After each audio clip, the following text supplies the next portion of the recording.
Any how, चले। अब आते हैं हम लोग बात करने के लिए कि भाई सूडो कोड क्या होता है।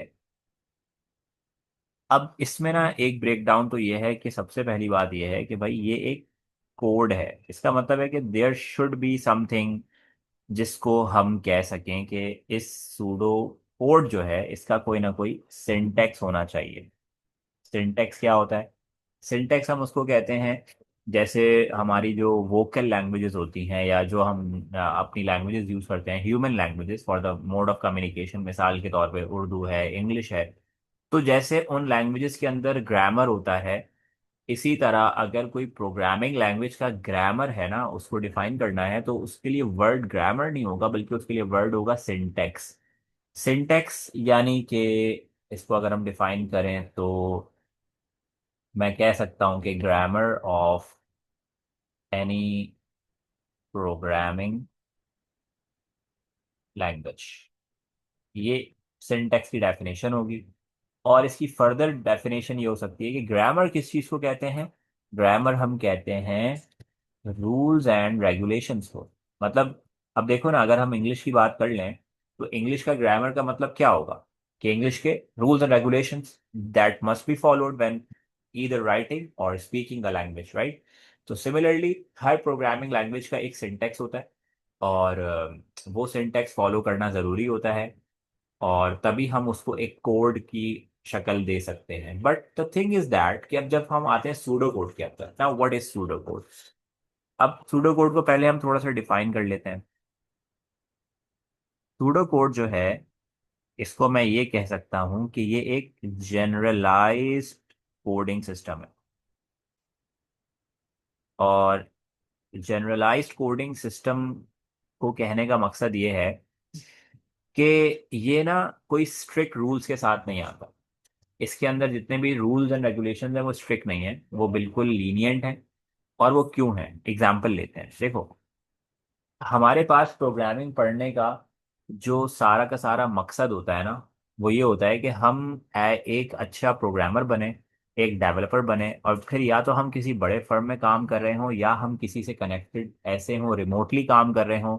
और अगर हम रिमोटली ना भी काम कर रहे हो तो या तो हम अपना कोई स्टार्टअप बनाएं। देखो, सीएस पढ़ने वाले हर बंदे के जहन में कहीं ना कहीं ये बात छुपी हुई है कि या तो वो फ्रीलांसर बनना चाहता है, या वो किसी बड़े फर्म में काम करना चाहता है, और या वो अपना कोई स्टार्टअप सॉफ्टवेयर हाउस वगैरह कोई चीज खोलना चाहता है। इन तीन के बाद की प्रोबेबिलिटी तो मुझे नहीं पता कि क्या हो सकती है, बट ये तीन मेजर है। अब ये समझो कि होता सीन क्या है कि जब आप एक सॉफ्टवेयर हाउस में काम कर रहे होते हो ना, तो वहां पे आपके पास जो सबसे इंपॉर्टेंट पर्सन होता है वो होता है आपका क्लाइंट। और टोटल क्लाइंट और आपके बीच की डिस्कशंस मैटर करती हैं the future of your software house. अगर आपको अपने सॉफ्टवेयर हाउस की ग्रोथ चाहिए और आप चाहते हैं कि यहाँ पे ज़्यादा मेरे पास ऑर्डर्स आए, ज़्यादा मुझे प्रोजेक्ट्स मिले, तो you need to be very specific about the discussion and the communication between you and your client. ये बहुत ही इंपॉर्टेंट बात है। अब क्लाइंट आपको देगा एक प्रोजेक्ट, और वो प्रोजेक्ट लाजमी बात है कि आपका टीम लीड जो होगा वो रिसीव करेगा। टीम लीड रिसीव करेगा और वो अपनी टीम में डिस्ट्रीब्यूट करेगा। अब याद रखो कि सॉफ्टवेयर हाउस की डिस्ट्रीब्यूशन कुछ इस तरीके की होती है कि ना, एक बंदा होता है जो टीम को लीड कर रहा होता है, उसको हम बॉस नहीं कहते, हम उसको टीम लीड कहते हैं। और बाकी जो लोग होते हैं ना, वो अलग अलग अलग डिसिप्लिन में काम करने वाले लोग होते हैं। अब मेरा डिसिप्लिन से क्या मतलब है, ये बात समझ लो। डिसिप्लिन कंप्यूटर साइंस के मतलब है कि कंप्यूटर साइंस की फर्दर क्या क्या चीजें हो सकती हैं जिसमें कोई बंदा स्पेशलाइज्ड हो जाए। 42 डिसिप्लिन कंप्यूटर साइंस के नॉर्मली आपको यूनिवर्सिटी सेटिंग में पढ़ने को मिलेंगे 4 इयर्स के अंदर। 42। और हर डिसिप्लिन के अंदर आप देखोगे, अगर उसको एक्सप्लोर करके, तो उसके अंदर स्पेशलाइजेशन की गुंजाइश बाकी होगी। कहने का मकसद ये है कि एक टीम के अंदर हो सकता है कि एक बंदा प्रोग्रामर हो। अच्छा, प्रोग्रामर भी दो तीन होंगे। एक कहेगा कि मैं पाइथन के ऊपर एक्सपर्ट हूँ, एक कहेगा कि मैं सी प्लस प्लस पे एक्सपर्ट हूँ, एक कहेगा मैं जावा का अच्छा काम करता हूँ, एक कहेगा मैं एचटीएमएल पे काम करता हूँ।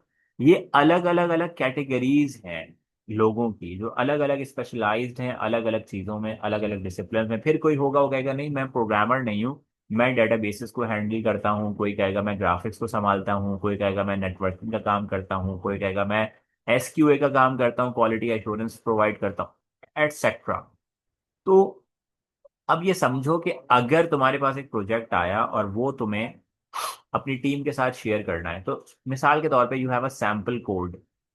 अब अगर तुम प्रोग्रामर्स की टीम के साथ बैठ गए जिन्होंने बैकएंड संभालना है, क्योंकि देखो प्रोग्रामर जो होते हैं ना वो बैकएंड संभालते हैं, उस सॉफ्टवेयर या ऐप का स्ट्रक्चर तैयार करते हैं, तो they are very important people. अब उनके साथ अगर तुमने कोई सैम्पल कोड शेयर करना है मिसाल के तौर पे, और तुम कोड ले आए पाइथन का। अब मुझे बताओ कि अगर 5 लोग हैं प्रोग्रामर्स और उनमें से सिर्फ एक बंदा वो है जो पाइथन पे काम करता है, तो जब तुम डिस्प्ले करोगे अपना सैम्पल कोड पाइथन के अंदर, तो क्या उस पाइथन वाले के अलावा उन चारों में से किसी को भी वो कोड समझ में आएगा? बताओ जरा।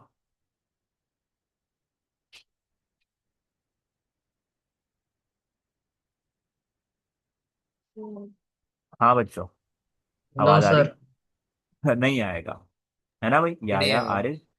नहीं आएगा ना? नहीं आएगा सर।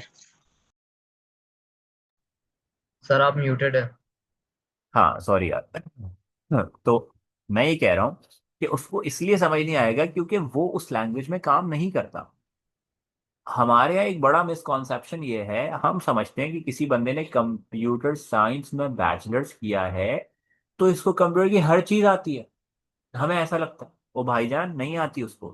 एक प्रोग्रामर एक हैकर भी हो ये कोई जरूरी बात नहीं है, एक हैकर एक प्रोग्रामर हो ये कोई जरूरी बात नहीं है। नेटवर्किंग का पर्सन है, ग्राफिक्स का काम आता होगा उसको, ये कोई जरूरी बात नहीं है, एंड वाइस वर्सा। हम लोग बहुत मिसकॉन्सेप्शंस के साथ चल रहे हैं इस फील्ड को लेके। बहरहाल वापस आते हैं अपने टॉपिक पे। हम ये बात कर रहे हैं कि भाई अब इस सब को अब मिसाल के तौर पे अगर सैम्पल कोड हमारे पास C++ में आ गया, तो C++ वाले के अलावा चारों लोगों को समझ में नहीं आएगा। इसी तरह HTML जावा जो लैंग्वेज आप नाम दें, इस सब के साथ यही होगा।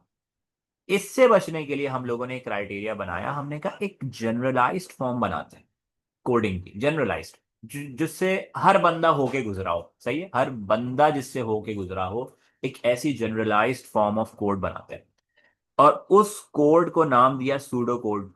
सूडो कोड नाम क्यों दिया इसकी हिस्ट्री छोड़ दो, लेकिन उसका नाम है सूडो कोड। जनरलाइज्ड है, इसका मतलब है कि इसमें कोई भी स्ट्रिक्ट रूल्स एंड रेगुलेशंस यानी कि कोई सिंटेक्स नहीं होगा। ओके। हर प्रोग्रामर अपनी प्रोग्रामिंग की लाइफ साइकिल के अंदर सूडो कोड का इस्तेमाल लाजमी करेगा। और इसके अंदर फिर क्या होगा, हाँ इसके अंदर एक चीज और भी यह है कि इसका कोई भी आईडीई नहीं है। यानी कि कोई कंप्यूटर के अंदर कोई सॉफ्टवेयर नहीं है कि जो सूडो कोड की प्रोग्रामिंग करे और आपको स्क्रीन पे उसका आउटपुट शो कर दे, because pseudo code is not a programming language, it is a generalised form of code. तो इसका कोई भी आईडीई मौजूद नहीं है, इसका कोई एडिटर मौजूद नहीं है, इससे बग्स कोई नहीं निकालेगा, ये जस्ट ऑन पेपर करने की चीज है। जैसे मिसाल लेते हैं एक और, आप लोगों ने पीएसटी के अंदर पढ़ा होगा कि भाई एक यूएनओ होती है ना? अब जो यूएनओ होती है उसके अंदर सीन ये होता है कि ना सारे मुल्कों के प्रेसिडेंट पीएम वगैरह आके बैठते हैं, डिस्कशन करते हैं। अब जैसे कि इंग्लिश है ना, इंग्लिश दुनिया के हर मुल्क के अंदर, चाहे चाइना हो, जापान हो, चाहे कोई भी हो, हर मुल्क के अंदर टूटी फूटी सही लेकिन इंग्लिश पढ़ी और जो है ना समझी जाती है। अच्छा, तो इंग्लिश क्या करेगी, एज अ जनरल लैंग्वेज काम करेगी कि भाई हर बंदा किसी ना किसी लेवल पे इंग्लिश को थोड़ा बहुत ही सही लेकिन समझ लेगा, बात समझ लेगा आपकी। कुछ टूटे फूटे वर्ड्स को यूज करके आप उसको अपनी बात समझा दोगे, तो ये पूरी दुनिया में कहीं ना कहीं बोली जाती है। बिल्कुल जैसे इंग्लिश की रेपुटेशन है ना इन द ह्यूमन लैंग्वेजेस, इसी तरह सूडो कोड है इन द प्रोग्रामिंग लैंग्वेज, कि भाई हर प्रोग्रामर को सूडो कोड पता है कि क्या होता है, कैसे हम लिखते हैं। अच्छा, दूसरा बात ये कि सूडो कोड जो है ना ये ऑन पेपर होता है। सही है, सूडो कोड ऑन पेपर होता है। इसको हम कुछ पॉइंटर्स में नोट डाउन भी कर लेते हैं। एक हमने बात की कि इसका कोई भी नो आईडी और नो स्ट्रिक्ट सिंटेक्स, इसका कोई सिंटेक्स नहीं है। ओके। उसके बाद इसके अंदर क्या मामला हमने पढ़ा था अभी कि जनरलाइज्ड कोड हो गया, no ID no strict syntax, हाँ सही है, सही है। तो इसके अलावा हाँ, नॉट अ प्रोग्रामिंग लैंग्वेज। ये कोई प्रोग्रामिंग लैंग्वेज नहीं है, राइट। ये कोई प्रोग्रामिंग लैंग्वेज नहीं है। Every programmer knows it. हर प्रोग्रामर इसको जानता है। और ये यूजुअली जो है डन ऑन पेपर। ये एक ऐसी चीज है, जैसे अभी मैंने शायद पिछली क्लास में बात की भी थी आप लोगों के साथ, कि ना, होता सीन ये है कि जैसे एक आर्टिस्ट होता है ना, और एक प्रोग्रामर होता है। इन दोनों की फील्ड देखने में बिल्कुल डिफरेंट है ना। एक आर्टिस्ट ड्राइंग कर रहा है, एक प्रोग्रामर प्रोग्रामिंग कर रहा है, लेकिन इन दोनों के दरमियान एक चीज है जो कॉमन है। वो चीज है क्रिएटिविटी। एक प्रोग्रामर और एक आर्टिस्ट दोनों अगर जब तक क्रिएटिव नहीं होंगे, तब तक उनकी वॉट कोई नहीं होगी। अब समझो जरा। अब समझो जरा। देखो, कि जैसे एक आर्टिस्ट होता है ना, अगर वो कोई डिजाइन करना चाह रहा है, कोई मॉडल बना रहा है किसी चीज का, कोई कोई कोई कुछ भी है, XYZ, डिजाइनर है वो। तो याद रखो कि वो डिजाइन करने के लिए ना सबसे पहले ही कैनवस पे नहीं पहुंचा।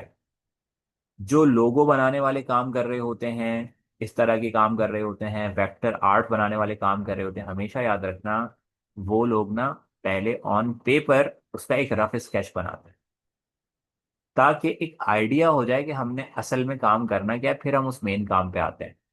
सिमिलरली एक प्रोग्रामर भी डायरेक्टली कंप्यूटर की स्क्रीन पे नहीं बैठ जाता प्रोग्रामिंग शुरू करने के लिए, बल्कि पहले वो एक रफ स्केच बनाता है।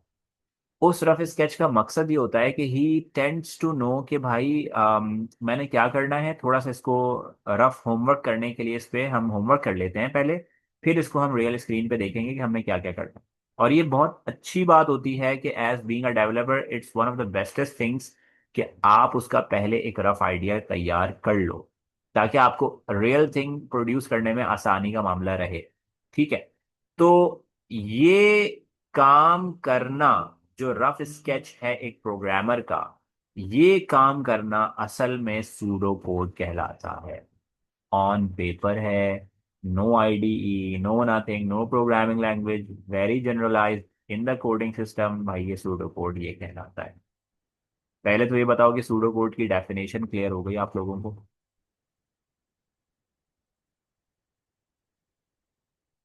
हाँ बच्चों, बताओ। ये हो गई। ठीक है। तो ये कहलाता है सूडो कोड। अच्छा, अब आते हैं कि अगर सूडो, अच्छा एक और बात, सूडो कोड के ना ग्लोबली कोई रूल्स नहीं है। यानी अगर पूरी दुनिया के हिसाब से बात की जाए तो सूडो कोड का कोई रूल नहीं होता। सूडो कोड एक ऐसी चीज है कि जैसे इंसान कहता है ना, यार बस मुझे समझ में आ रहा है कि मैंने क्या किया है, ये वाली बात है सूडो कोड।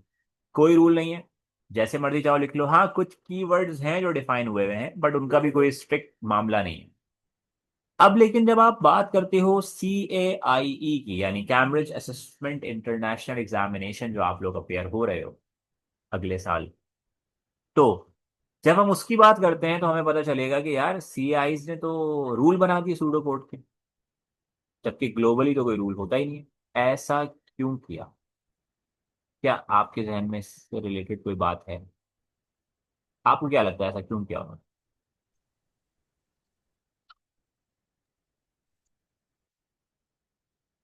सर सवाल वापस से पूछिएगा प्लीज। मैंने कहा कि सूडो कोड के कोई रूल नहीं होते ग्लोबली, सही है, लेकिन CIs ने बना दिए। क्यों? सर क्योंकि एक जनरल कोडिंग का आइडिया चाहिए ना आगे। जो ज्यादा पाइथन वगैरह है ये तो ए लेवल में हाँ, आता है ना, तो अभी ठीक है, जनरलाइज टेक्स्ट चाहिए। वो बात सही है, लेकिन इन्होंने रूल इसलिए बनाया because they need to make the marking scheme. अब मिसाल के तौर पे अगर हम उस ग्लोबल वाले वे पे चले जाएं, तो अब मिसाल के तौर पे आप बैठे हुए एग्जाम में, आरिस बैठा हुआ है, या बैठा हुआ है, तीनों ने अपने अपने तरीके से एक सवाल को सॉल्व किया, और तीनों का कहना यह है कि भाईजान हमने अपनी समझ के हिसाब से बिल्कुल सही काम किया है। मुझे बताओ एग्जामिनर किसकी कॉपी के हिसाब से मार्क्स दूसरी कॉपी में भी देगा? मुश्किल हो जाएगी ना।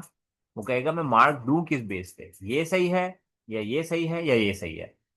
इस सब से बचने के लिए सीआईज ने क्या किया, आपको पकड़ा दिए रूल्स कि भाई ये रूल्स पकड़ो, और चाहे तुम सूडो कोड कर रहे हो you need to follow them. और याद रखना कि अगर एग्जामिनर ने बोला है कि दीज आर द रूल्स, तो रूल्स ब्रेक होने पे मार्क्स भी डिडक्ट होते हैं। क्योंकि rule is rule, if you are following the rule then it's okay, but if you are not following them तो मार्क्स डिडक्ट होंगे। ये बात जहन में रखना। बिकॉज आपसे, खैर छोड़ो इस बात को। मैं बस ये बताना चाह रहा हूँ कि नॉर्मली लोग इसका ख्याल नहीं रखते। आप बच्चों की कॉपीज भी उठा के देखोगे ना, तो अभी जो रूल्स पढ़ाऊंगा वो वाला ख्याल ही नहीं रखा हुआ कॉपी के अंदर। तो याद रखना, रूल का ख्याल रखना पड़ेगा। अब आते हैं हम लोग जल्दी से अपनी बात को लेके आते हैं रूल्स ऑफ सूडो कोड के ऊपर।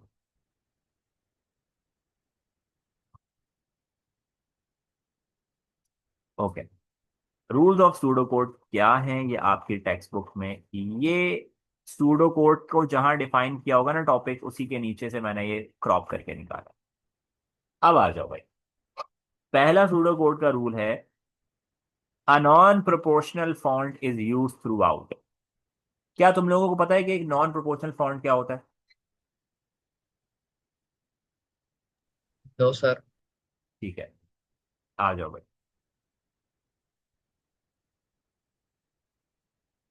यहाँ पे मैं डिफाइन कर रहा हूँ, बल्कि दो चीजें लिखता हूँ पहले आपके सामने। मैंने लिखा एक जगह पे बिना,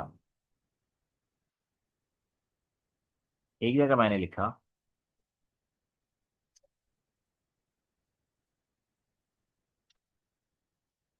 अब देखो।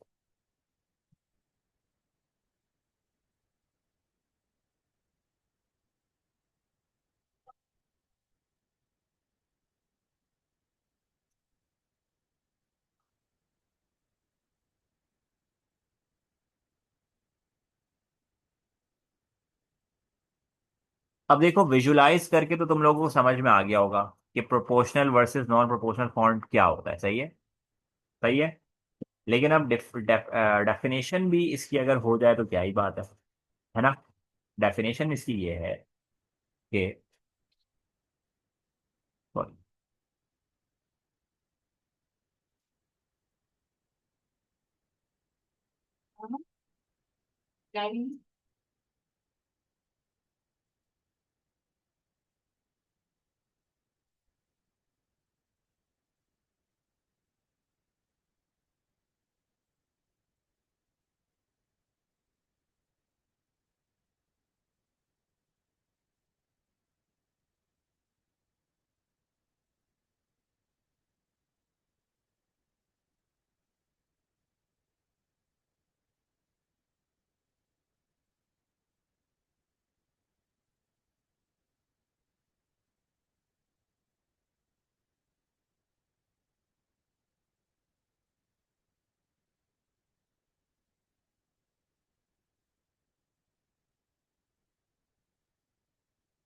हाँ तो बच्चों, अब बात और क्लियर हो गई होगी कि भाई देखो, एक फॉन्ट होता है जिसके अंदर हर लेटर अपनी अपनी विड्थ के हिसाब से स्पेस लेता है।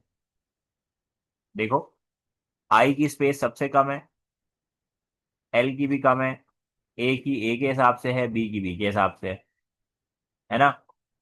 अब यहाँ पे देखो, बी, आई, एल, ए, एल, ये लेकिन सेम स्पेसिंग है, हर लेटर के बीच में स्पेस सेम है। तो ऐसा फॉन्ट जिसके अंदर हर लेटर के बीच में स्पेस सेम हो, इररिस्पेक्टिव ऑफ इट्स विड्थ, जो भी विड्थ है इसकी कोई मसला नहीं है भाई, स्पेस सेम होगी बीच में, that is called the non proportional font. ये बताओ, समझ आया? Yes sir. चल अच्छी बात है। या आरिस बताओ भाई।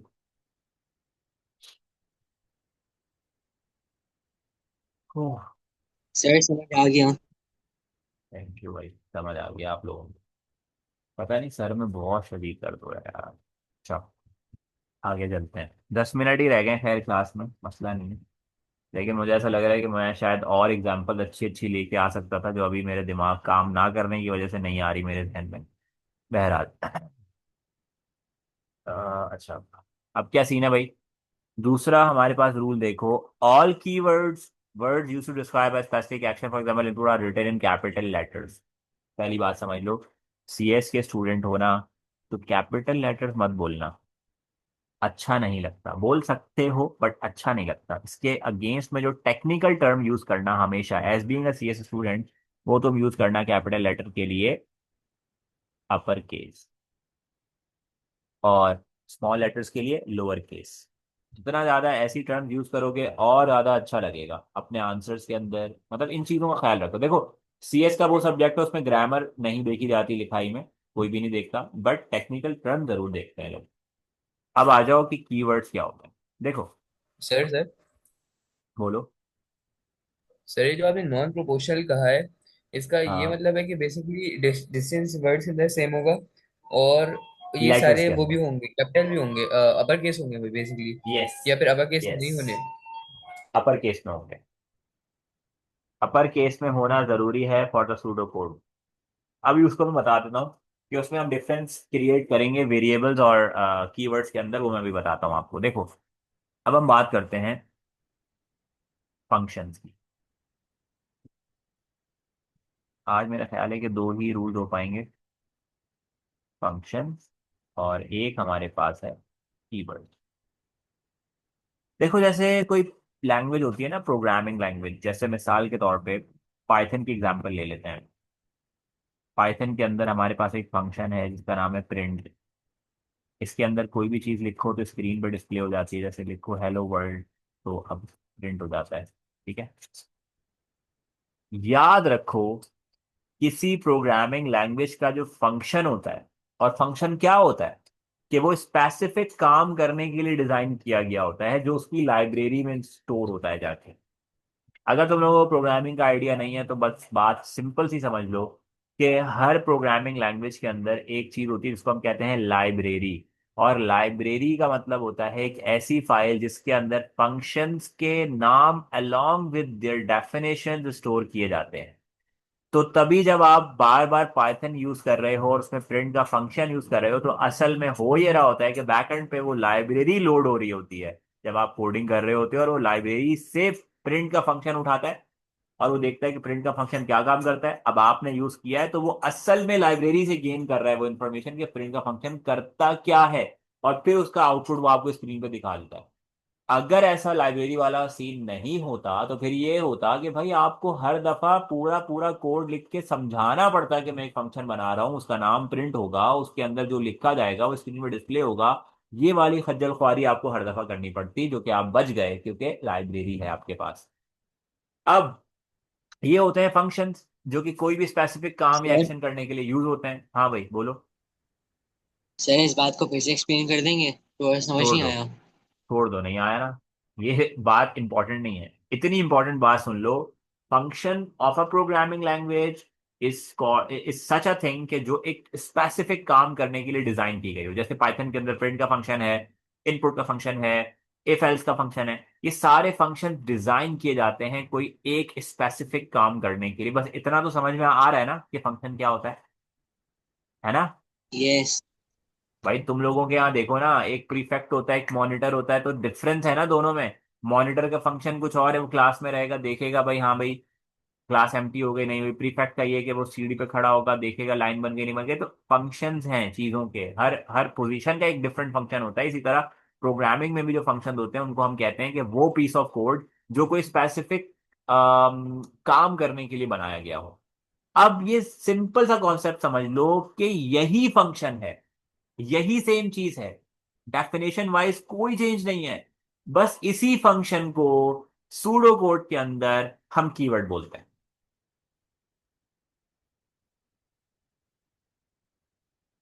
बता दो समझ में आया नहीं आया। सेम एज सर आ गया। फंक्शन ऑफ, जी सर, आ गया। सही है भाई, programming language but are called as keyword. For example, जैसे एक फंक्शन है आउटपुट का। सर नहीं, हाँ तो भाई, पाइथन में प्रिंट का होता है, तो ये स्यूडो कोड में आउटपुट के तौर पे होता हाँ हाँ हाँ। है। खैर अच्छा। हमें दोनों लैंग्वेज को कंपैरेटिवली नहीं लेके चलना। बस अभी मैं फंक्शन वर्सेस कीवर्ड समझा रहा था, तो इसलिए मैंने एक लिख दिया, वरना इसका कोई मतलब कंपैरिजन नहीं हो रहा हमारे करिकुलम के अंदर। तो बहरहाल जी ओके अ, सर। तो भाई देखो, हमने ऑफिशियली अपने सूडो कोड की क्लास स्टार्ट कर ली है। और इस बात की खुशी होनी चाहिए हम लोगों को, जो हम बहुत इंतजार में थे।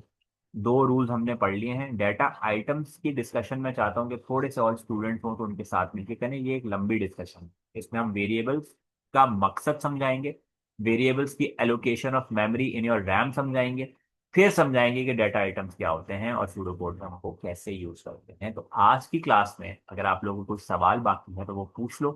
कल इंशाल्लाह उम्मीद करता हूँ मैं कि कल भी हमारी क्लास होगी, और टाइम मैं आपको डिसाइड करके बता दूंगा। और बस यही है। और कोई सवाल है अगर तो पूछ लो मुझसे।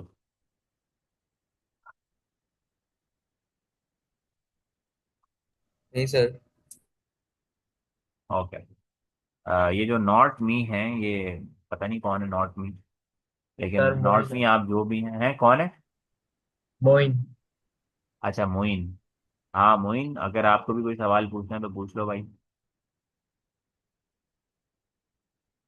लगता है मोइन क्लास ज्वाइन करके भाग गए कहीं और। अच्छा नहीं नहीं, यही है यही है। सही है। ठीक है भाई। रिकॉर्डिंग मिल जाएगी आप लोगों को आज की रात तक, और इंशाल्लाह फिर नेक्स्ट क्लास में मिलते हैं भाई। सही है। ख्याल रखना भाई अपना। ओके। जी अल्लाह सर। हाफिज। अल्लाह हाफिज। अस्सलाम वालेकुम। Love sir. वालेकुम। अल्लाह अल्लाह हाफिज। हाफिज सर।